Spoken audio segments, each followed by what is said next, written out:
midnight snacking, one of life's great guilty pleasures.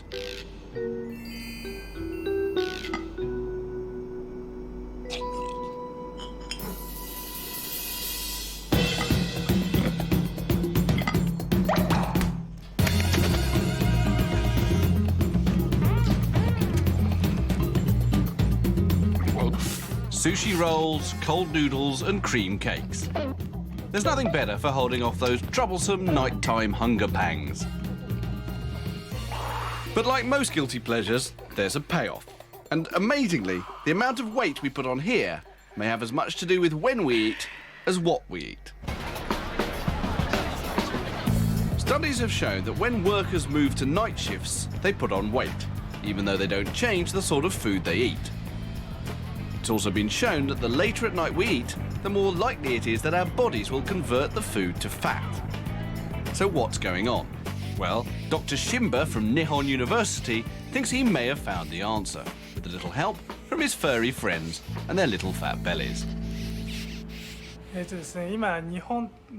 the moment, not only in Japan but throughout the rest of the world, there's a bit of a problem with lifestyle diseases such as diabetes and arteriosclerosis, which are caused by obesity. I wanted to know more about obesity, and that's why I started my research. Dr. Shimba was interested in a protein called BMAL1 that's thought to control our body's biological clock. It's found in high concentrations in our tissues when we're asleep,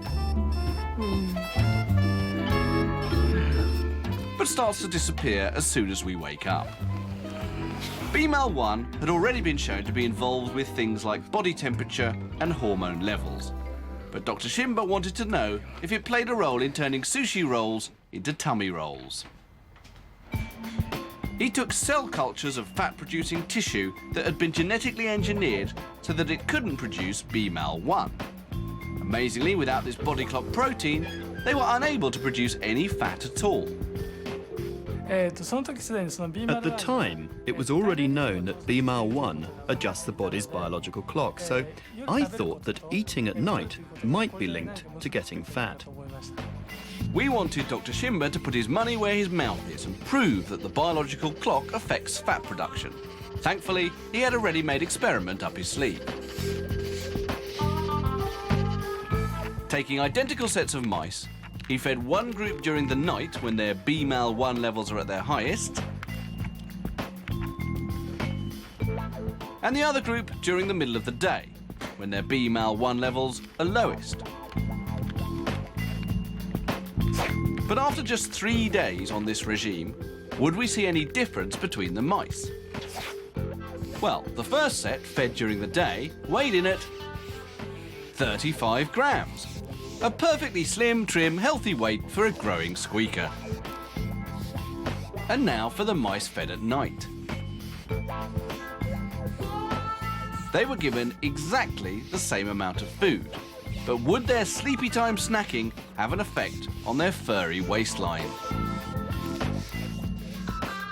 Yes, 40 grams, a 15% weight increase in just 3 days by simply changing their meal times. So mice get fat if they eat when their biological clock thinks they should be asleep. And it makes a lot of sense.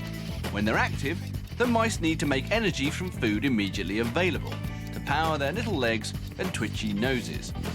But when they should be asleep, the presence of BMAL1 switches their fat cells into overdrive, and the food energy is stored away as fat for later emergency use. The really interesting thing about protein BMAL1 is that we have it too. And its levels are 20% higher in the middle of the night, when we should be asleep, than in the middle of the day. So does this mean that the fat-inducing power of midnight snacking is finally solved? As for human beings, the experiments have only just started. In the future, I would like to do further research. I would like to study BMAL1 in obese people and people who have a strong tendency to eat at night.